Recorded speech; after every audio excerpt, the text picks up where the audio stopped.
Hey everybody! Q&A. This one's from Michael Pilmer.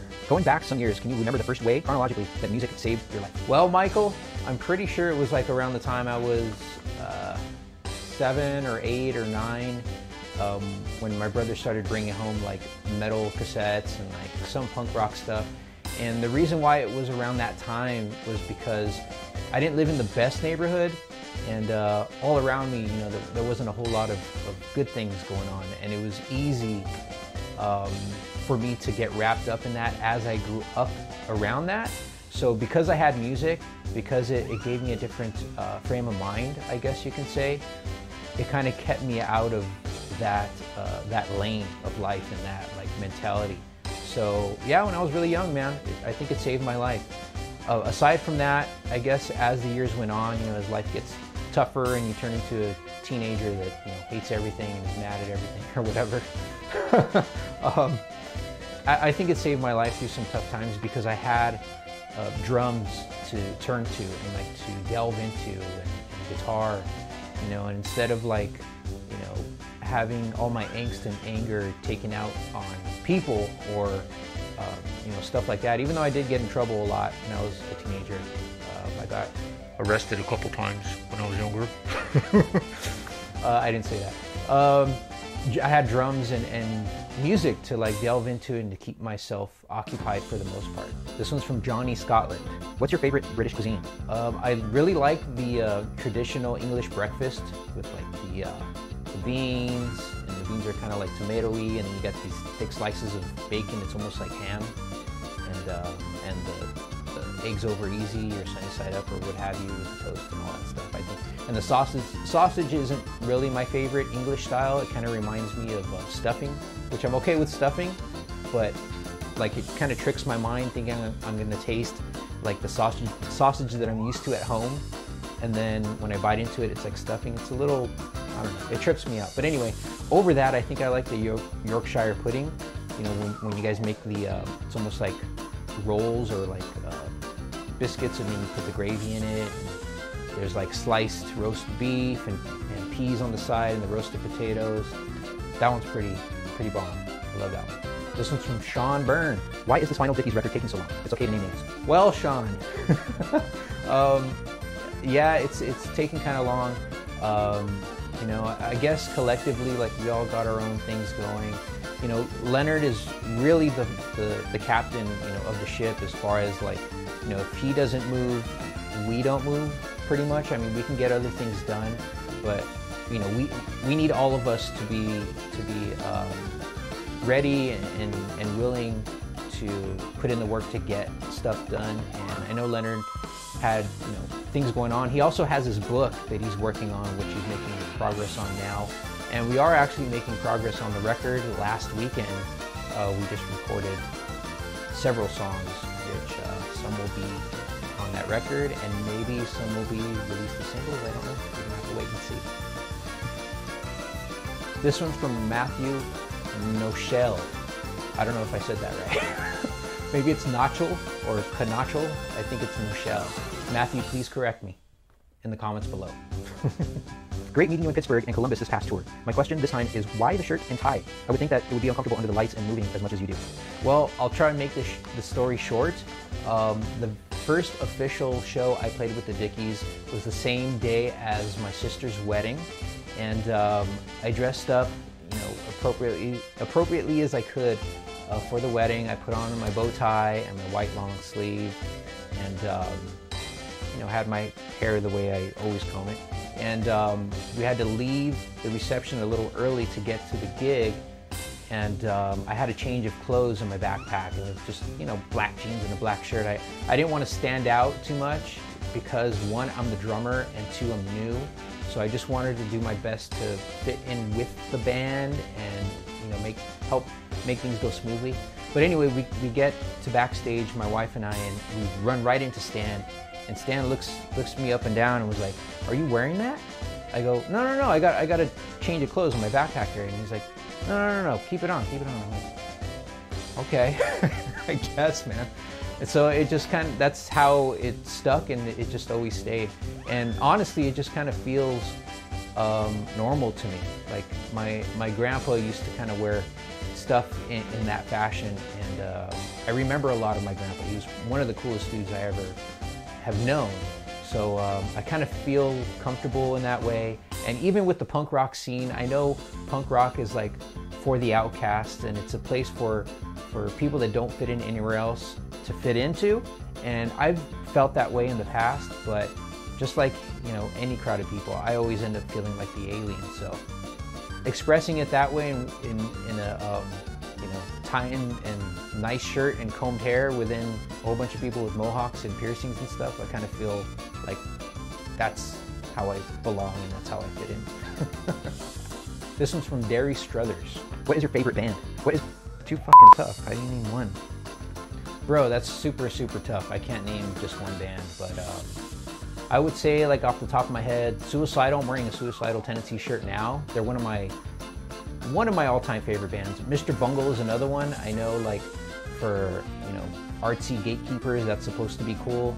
I don't really care if it's cool or not that you know, I like Mr. Bungle, but I've loved Mr. Bungle ever since I first heard them.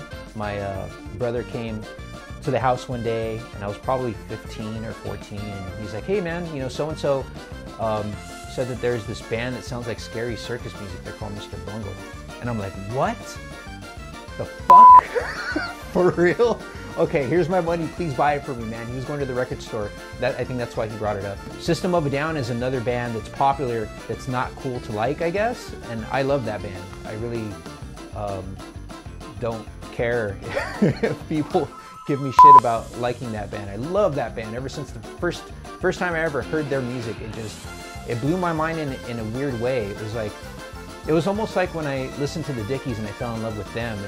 It's like it made me laugh, and I didn't know if I was supposed to be laughing, but it felt so good that it made me giggle inside. Someone else that has said that happens to them is Rick Rubin. So that I understood him when he said, when he first saw System of a Down, he was kind of like giggling and laughing.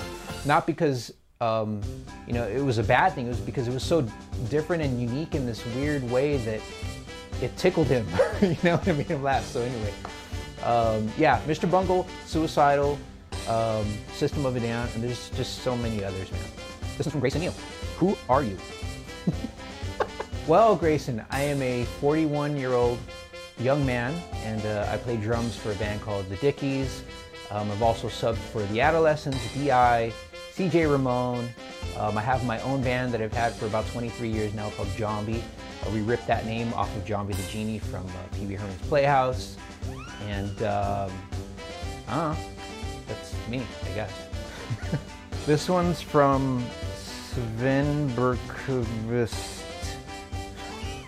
Yeah, this guy's name isn't like, he didn't spell out his whole name. His username is like all abbreviated, so I have no idea. Touring Europe? Sweden? Yes, Sven.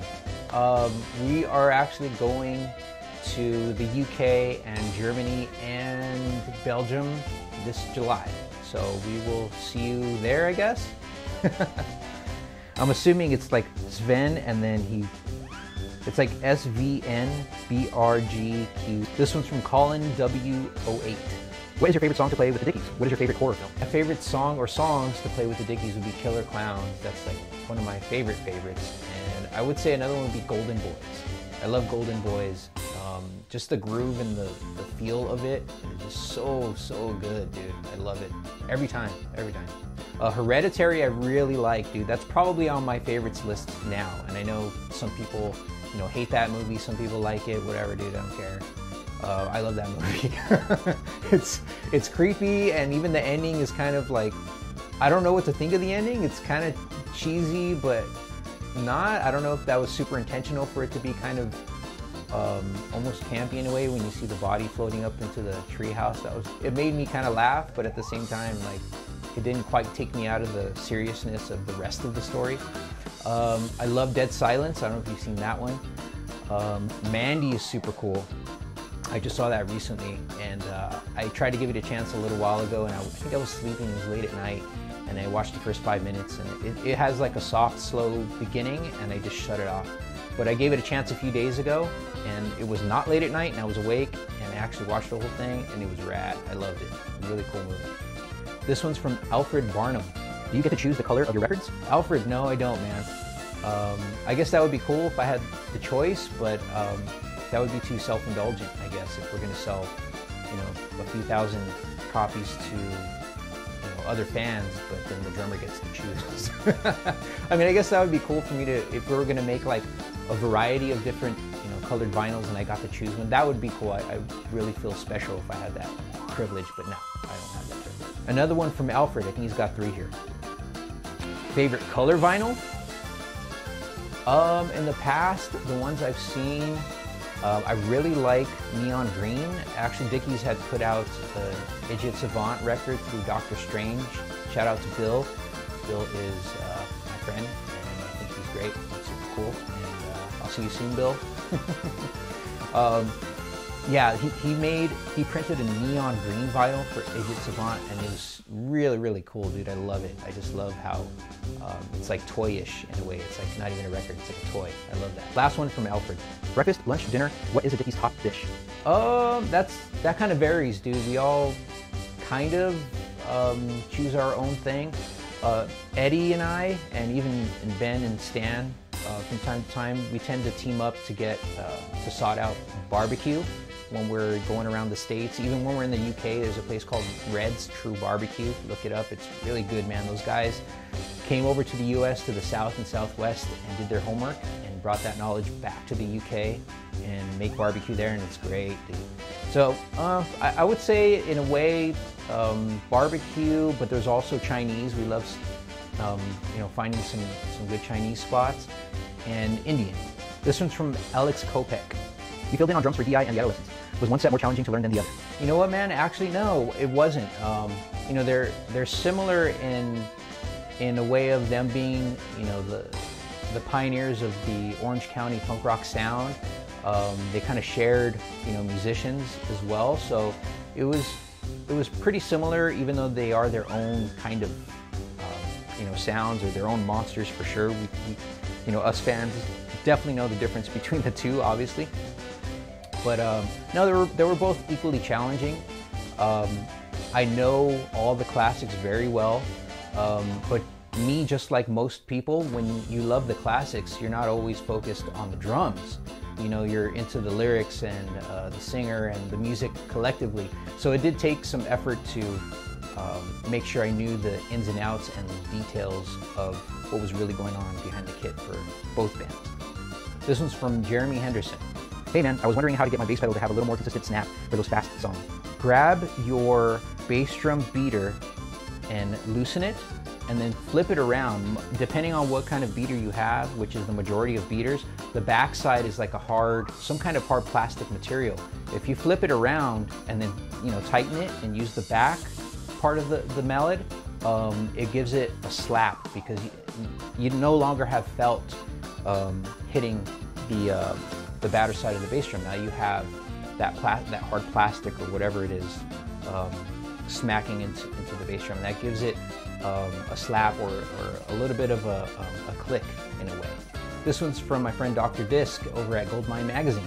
My question, Goldmine readers want to know, what is the album that hooked you into wanting to become a world-class drummer? My question. Well, Dr. Disc, thank you for the compliment. Being a world-class drummer, I'll take it, man. I would say the album that really got me drumming and deciding that drums was my thing was the Rust in Peace album by Megadeth.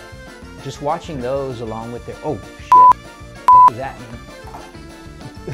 Fuck, bro. Fucking gunshots. The hell, dude?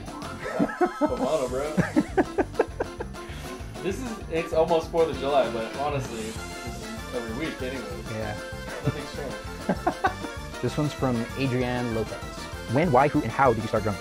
When I started drumming, I think I was about 9 to 10 years old. I didn't start drumming on an actual drum set. I just kind of put pillows and stuff like that up on the couch and would watch Nick Menza play from Megadeth and just kind of figure out, you know, where the hands went to make which sound. Why? Because I think I was playing guitar. I went from cello to guitar and I loved it, but you know, my oldest half-brother played guitar, my older brother played guitar. It was cool and fun, but I just had a need to, like, I guess more so just hit stuff, you know what I mean?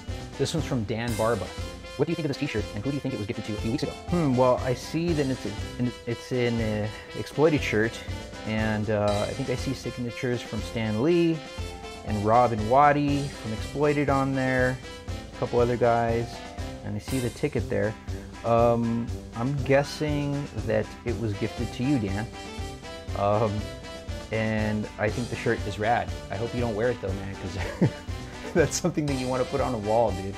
Frame it, you know what I mean? This one's from our friend Lori Herbst.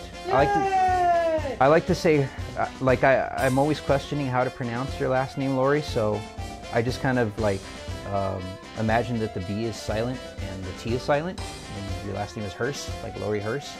I think that's cool. Ping pong or badminton? That is actually a tough question because those are both games or sports that I barely ever play, but when I do, they're just both super fun, and that's tough. I play badminton with my daughter sometimes in the backyard, so that's like, you know, that's a whole different level of fun as a parent. And then with ping pong, I used to play that every now and again at my parents' house because my dad liked it. He bought a ping pong table, so sometimes we, you know, battle each other. I'd battle my brother, so that was always fun. It always felt like it was a skill that I was right at the edge of attaining to become very good, but I just never, I didn't like it that much. But it did have that appeal to it, so that's a tough one. I guess I'd have to say badminton because I get to play that one with my daughter, and she does it. So. This one's from Xenu Stardust.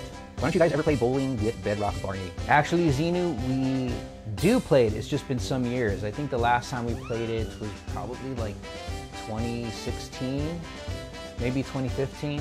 I know it's been a while, but like there's so many Dickies jams to play, man. There's some that we still have not played since I've been in the band, and maybe a couple that have never been played live in the 44, 45 years that they've been a band. So, but we have played Bedrock Barney, and it's a fun one, and maybe one day we'll play it again. This one's from Ronnie Dad. When did you discover the Dickies? I discovered the Dickies unknowingly when I started watching the Killer Clowns movie back in, I think, '88, once it ended up on HBO. My grandma had cable. That was like the only place or household that I knew that I went to that actually had cable back when I was a kid. And I used to go to school in Echo Park, and she lived in Echo Park. Once we moved out of Echo Park, but I was still going to school in Echo Park. And when I would come home, or come home to my grandma's house, like at that same time when it came out, it was always on. So I'd always catch like halfway through, so I'd hear the end credits with Killer Clowns, or sometimes I'd catch the beginning. And as a little kid, I never really thought much of it. It just in my head, it was just it was one cohesive piece. You know, it wasn't like, oh, the beginning is this band playing the song, and then here comes the movie. It was just like the whole thing is Killer Clowns. You know what I mean? But later on, I rediscovered them when I was about 13, and I ditched school with my friends, which you should not do, kids. You'll miss out on, I don't know, homework, I guess. And we went to Melrose out in Hollywood, and we were looking at through the record stores, looking for like, rare buttons, posters, and cassette tapes. And I bought the Dickies' Second Coming album on cassette tape, and that's when I rediscovered them and fell in love with it, man, and just became a big fan. It was so different from the rest of the punk bands that I was listening to, although they were still grouped in with punk rock and the whole first/second wave of punk rock. It was just so different, man. Like, they were so good at what they were doing, but at the same time, it was almost like a joke. So it was just hilarious, man, and I didn't know if I should be laughing at them. But I was laughing for sure, and I loved it. This last one is from Joe Johnson, 25. I have two, if that's fine. One, is a full-length Dickies album in the works? Joe, yes, sir. I think we're pretty close to done. Last weekend we were just in the studio doing some stuff and recording some stuff, and I was really happy about it. The band was really happy about it. Stan was giving me some compliments, which was really cool. It made my day, to know that one of our captains was pleased with what we were capturing, and I really felt we captured some good energy and some real stuff, good stuff. So it's almost there, man. It's coming. 2, do you guys plan touring the Midwest in the possible future? I don't know. I know we have the European tour coming up in about a month or a little less than a month. I'm pretty sure we'll end up touring like the East into the Midwest or something like that fairly soon. You know, we usually do. We might even go out with the Queers or something like that. We do that a lot. I know it's been a while, but you know, now that there aren't so many restrictions going on, and years have passed, I think we'll end up kind of doing something like that. I don't know. I know we have the European tour coming up in about a month or a little less than a month. I'm pretty sure we'll end up touring like the East into the Midwest or something like that fairly soon. You know, we usually do. We might even go out with the Queers or something like that. We do that a lot. I know it's been a while, but you know, now that there aren't so many restrictions going on and years have passed, I think we'll end up doing something like that. All right, that's it for the Q&A. Thank you guys for asking questions. It really makes me feel like you guys want to know stuff about the Dickies and about stuff that's going on, you know, in my world, and I appreciate that. I hope I got everyone's questions answered, and I'll see you guys in the next video. I want to let you guys know that I've teamed up with Sweetwater and I have a custom landing page there. You can look at all of the stuff that I use. You can also purchase it. There's stuff under all of that, which is stuff I recommend that I think is really cool. You could also check out any of the vocal stuff, guitar stuff. You can go anywhere and navigate through their whole website through my link. I get a small commission of that. So just so you guys know, full disclosure, if you guys feel like giving back to my channel in any way, that would be a great way. You guys would be buying stuff that you want or need, and I would be getting a tiny commission off that. So have fun on that landing page. Check it out below. It's in every video of mine here on DRUM-THRU Drive-In. I'll see you guys in the next video.